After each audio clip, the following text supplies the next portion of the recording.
recording so that we can actually put it on our website, so for the artists and poets that are too shy to come here and listen, they can see it on our website too and respond in that way. So just know you're being filmed. The last one was filmed as well.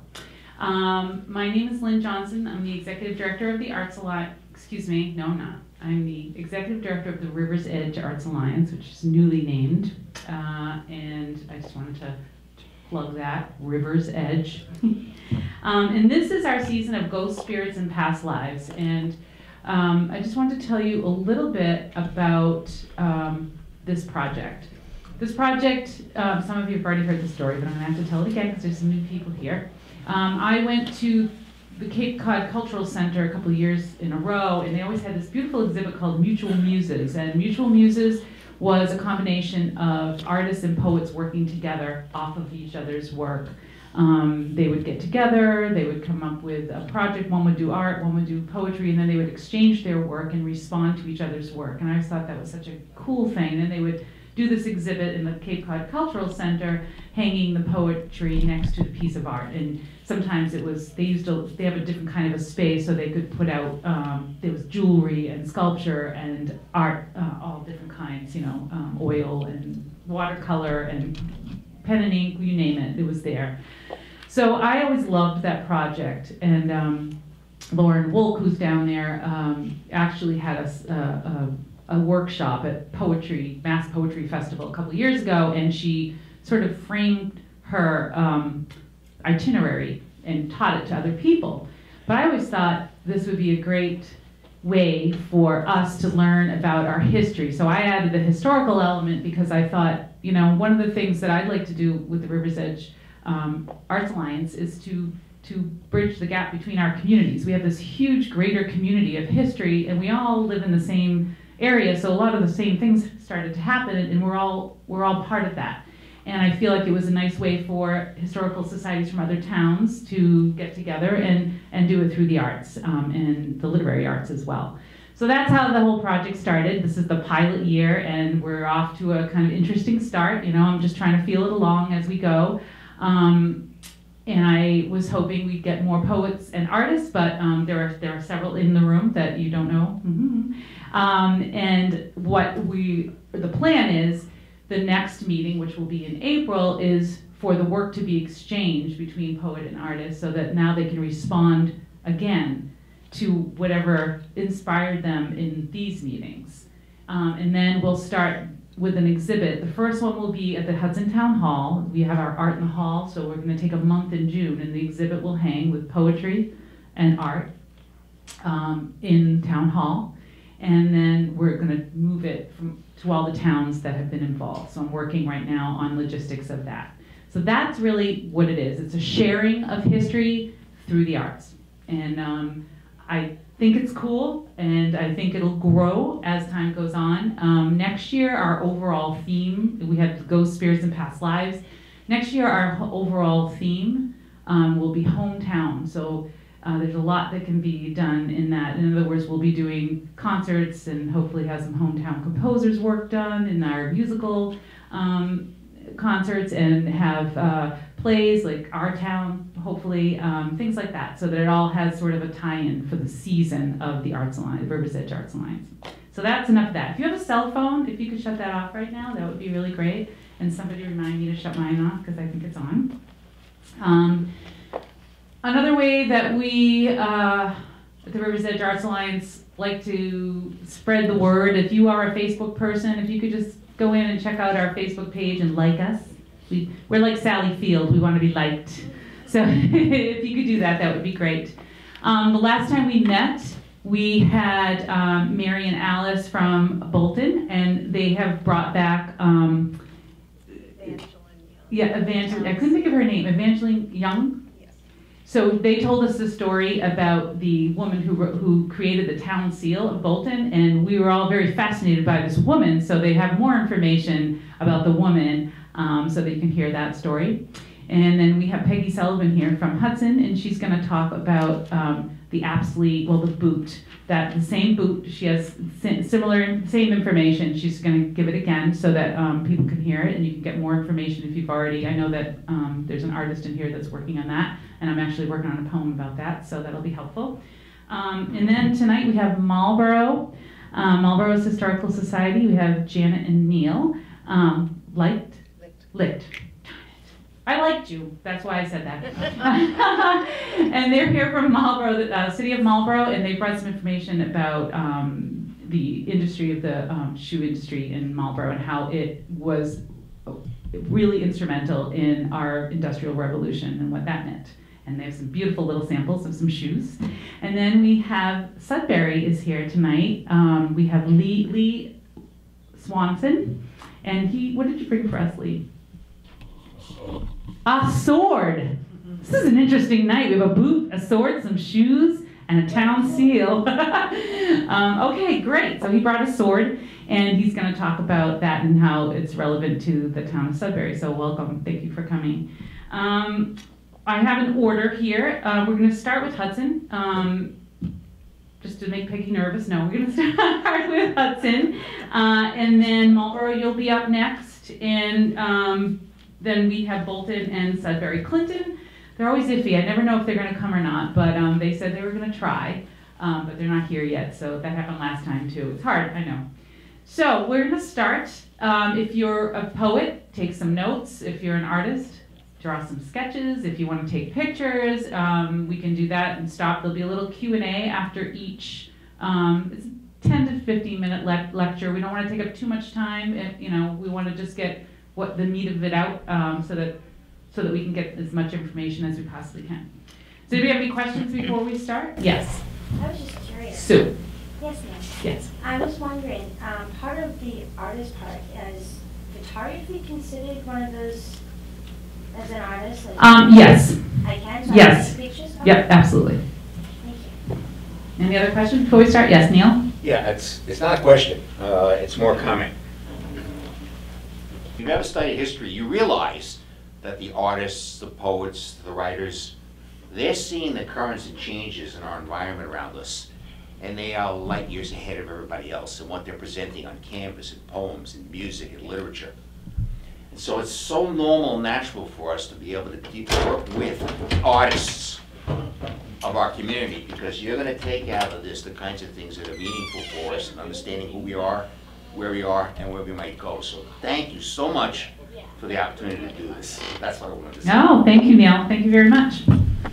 So before we start, Margery had an announcement about a concert, so I wanted to let her tell you about that. Thank you, Liz. You're welcome. As you may have noticed coming in the door here, there's all these people walking in with cello cases and all kinds of other instrument cases, and they're not here for this, so they must be here for something else. And what they're here for is rehearsal of Symphony Pro Musica, which is putting on a concert, not this weekend, but next weekend. This is the 30th season of Symphony Pro Musica, and if you haven't been to a concert of Symphony Pro Musica, you have missed 29 years of quite excellent musical performances. These concerts are given in Hudson and in Westboro, and this particular concert is going to have an additional program at Fitchburg State University. And the reason why I'm doing this in particular is that I'm here as an artist, but I got into painting because I was very frustrated with the progress of my work as a composer, because that's what I'm mainly. But as a composer, and I hate to say it, as a woman composer, it was very hard for me to get things performed and to get any respect in the world. But this particular concert has my second symphony on it. This symphony played my first, as Symphony Pro Musica played my first symphony 4 years ago. And the other pieces on the program are very nice. There's the Fanfare for the Common Man by Copland, and the Fifth Brandenburg Concerto by Bach, and the Rosenkavalier Suite by Richard Strauss, and a piece for trombone and orchestra. The soloists in the Bach and in the trombone piece are a mother-son couple from Northborough, and they're really excellent. And you should, go not only to hear my piece, but also to celebrate these people. There's an awful lot of good art making around. And we have to support one another. We can't just say, well, I'm only interested in Broadway musicals, but I'm not interested in symphonies, or I'm only interested in symphonies, but I'm not interested in poetry, or, you know, whatever. It's a small, we're a small population, and we have to support each other, because these are hard times, and we all need to get support as much as possible from our fellow artists. So I have a stack of these. Do you have any of these over there? I don't, I just have the poster. Okay, I will put these over there, and then at the end I'll pick up any ones that aren't. Okay. So this is the 23rd here in the evening, in the auditorium, not here. The 24th in the afternoon at the Millpond School in Westboro, which is a lovely little theater, and the 27th, Wednesday evening at Weston Auditorium at Fitchburg State. So that gives you 3 opportunities. Thank you. Thank you, Marjorie. So we do have a microphone here if you feel you would like to be heard. Here it is, so don't be frightened. It's not that bad. It's not, yeah. But here you are. So Peggy, do you want to come on up and give us the boot? She's gonna give us the boot. Got the boot.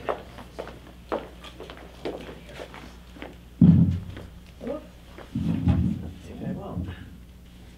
You know what? You better hold that. Okay. It's not really level on the bottom. Oh, we have Vanna White on the side, right? Right. Vanna White. I'm the stagehand. Yeah, right. We're going to be talking about Mr. Apsley, who was a very famous Hudsonite. I don't know if Ellen last time brought the picture, but I thought it might be nice to see what Mr. Apsley looks like. And as you can see, he's a very good-looking fellow. And he was a representative in the United States Congress from Hudson, or from Massachusetts, and he was a pretty wonderful guy, and did a lot of things for Hudson, and that's what we're going to be talking about. Mr. Apsley was born September 29, 1852, in Northumberland, Pennsylvania, and moved to Philadelphia as a young adult. In 1876, he became assistant superintendent in the department of boots and shoes and rubber goods in the famous store of John Wanamaker in Philadelphia. He eventually moved to the Gossamer Rubber Company in Boston with headquarters in Chicago. He conducted sales throughout the middle and western states. Apsley formed a partnership with J.H. Coughlin in Boston and came to Hudson on his birthday, September 29, 1885. He was 33. Apsley and Coughlin bought an abandoned factory near the dam at Washington Street and began the manufacture of rubber clothing, where Robinson's Hardware is. The business was known as the Goodyear Gossamer Company. At the end of 3 years, this company was doing the largest business in the manufacture of gossamer garments in the United States. At this time, the plant burned, and in 1888, Mr. Apsley and his partner bought 16 acres of land between Cottage and Central Street and built a new factory. In 1892, Mr. Apsley bought out his partner and formed the Apsley Rubber Company. The company enlarged its production from raincoats to boots and shoes. The new plant began the manufacture of Macintoshes, or double-textured garments made from high-class fabrics almost exclusively made in England. Apsley's factory improved the method of manufacturing them, giving them superior wearing and waterproof qualities. Business continued to grow. The rubber boot and the shoe factory began with a capacity of 5,000 pairs a day and eventually reached a capacity of over 20,000 pairs a day. Additions were built on the plant in 1900, 03, 06, and in 1915. In 06, the annual product of the rubber boot and shoe department and the manufacture of rubber clothing was considerably more than $3 million. That's a lot of money for those days. The Firestone Apsley Company was formed in 1920, when the Firestone Tire and Rubber Company of Ohio was seeking a footwear line. During World War I, the factory employed more than 1,300 men and women making rubber shoes and garments. The Army requested rubber blankets for the soldiers heading to France. Apsley put the entire plant at the disposal of the United States government for the manufacture of articles needed by the Army. The 2 basic principles of Mr. Apsley's success were to build a superior product and be honest in your business dealings, the production of goods of high quality and honorable dealings in all business relationships. Mr. Apsley was very thoughtful to his employees. On Labor Day in 1903, to celebrate the completion of a 6-story addition to the shoe building, he sponsored a monster field day. After the field day, employees returned to the factory for a banquet, dancing, and card games. A similar celebration was held in 1915. On another occasion, Mr. Apsley arranged for a special train with 10 coaches to transport 800 employees, accompanied by the Hudson Town Band, to the boot and shoe exhibit in Boston. Other examples of his thoughtfulness to employees were gifts he gave them when he returned from his various trips abroad. On one occasion, he gave all the female employees a Brussels lace handkerchief, and he gave all the men a pocket knife. Another time, all employees received a pocketbook containing a new silver dollar. In 1922, when he returned from a trip to the Holy Land, he gave all the employees a $5 account at the Hudson Savings Bank. In November 1900, an event called a rubber ball was held centering around the town hall and the opera house, which was down on Market Street, across from the where the old ghouls used to be, down at the back there. The occasion was a grand reception and ball attended by the employees in honor of Mr. Apsley in the town hall. At 8 o'clock there was a concert and a presentation of a silver boat. And there it is. It was a trophy. It was modeled after the style of the now famous washstand boot, a gift from the employees. A washstand boot was a boot that had handles on both sides, like a fireman's boot. And they would use it to wash the wagons and the cars, well, not too many cars, but mostly the wagons, and that's what they were called, washstand boots, and he sold, obviously, many of them. The interior was decorated with colored incandescent lights, bunting, flags, and potted plants. Nearly 600 people were served by a Boston caterer. The employees really enjoyed Mr. Apsley, the kind of boss that he was, the way he treated them. So they wanted to show him their respect, and that's why they gave him the boot, which he treasured. He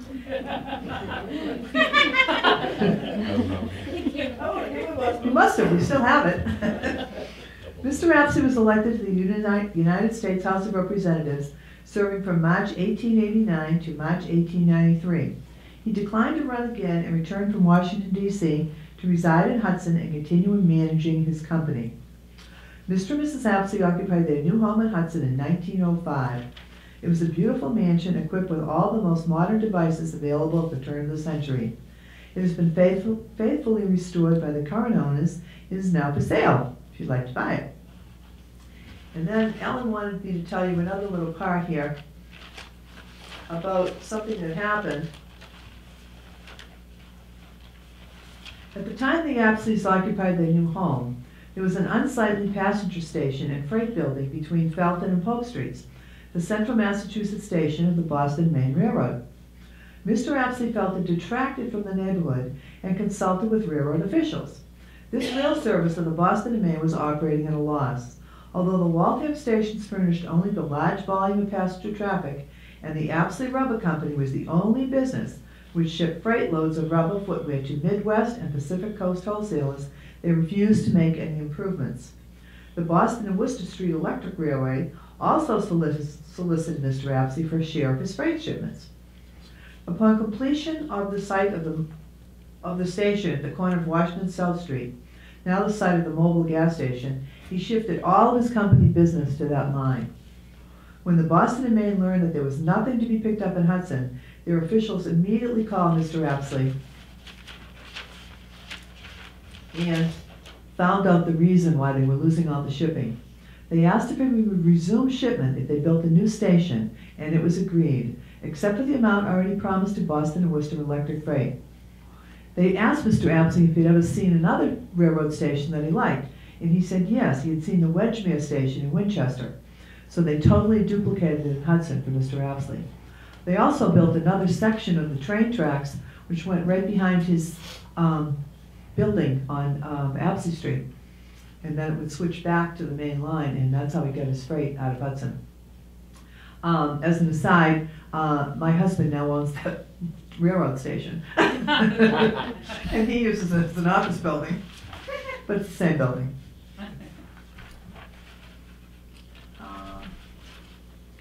At the time of his death, in Panama in 1925, the Firestone Apsley Company was very prosperous and employed over half of the working people in Hudson.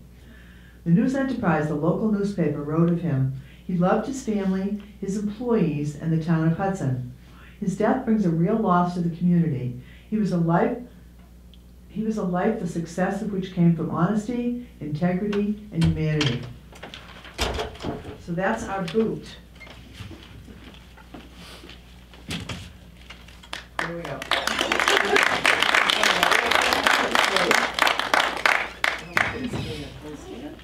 Does anybody have any questions for Peggy about boot or? Yes. Where's that train station located? It's on Felton and Polk. As you go up Felton Street, this train station goes this way and then you go back down Polk Street. Yes. Do you have any idea where they got their rubber? You mean the supply of rubber to make them? I have no I was idea. reading an article just recently about the abuse of the native workers in the rubber plantations in South America. And I was wondering whether that was a connection that we had. I have no idea where he got the rubber from. If he died in Panama, the probability That's is he was probably- getting it from Latin America. That could be. Yep. That could be true, yes. Yeah, I don't really know. And abuse then was normal. Oh, Today absolutely. we call it abuse. Absolutely. Right. Yeah. Yeah. I And don't- we have his desk from the House of Representatives in our museum. Yes, which is You're welcome really, to come up and see it. yeah, we couldn't carry that in. Yeah, why not? I have a question. Did you say, what was the name of that booth, the washstand? The washstand How boot. do you spell that, just how it sounds? Yep. Okay. And it says it on the Oh, trophy too. okay. But Yeah, that's what it yeah, looked yeah. like with the handles. Yeah. So you could pull them on quickly. Okay? Neil Okay. Licht. Thanks. It's interesting that the talk from Hudson was about an industrial era, because so was ours. A little related, the shoe industry. And we have got the artifacts to represent the history, but what is an artifact? Little kid's shoe made before 1837. It's not a museum piece. It's got a story and a history that goes with it that tells the story of the era and the time in which this was important. And that's what we're going to talk about today, is the shoe industry, because it totally changed the way in which we in America lived. We moved from an agrarian society. Marlborough's chief output of product in the 1830s to the 1840s was apples and apple cider. Farms, cobbler shops, typical small town. Just like the rest of America, to an industrial society where there were no farms, you worked in factories. Change is what that represents. And the change that happened is what we want to talk about, because it made us into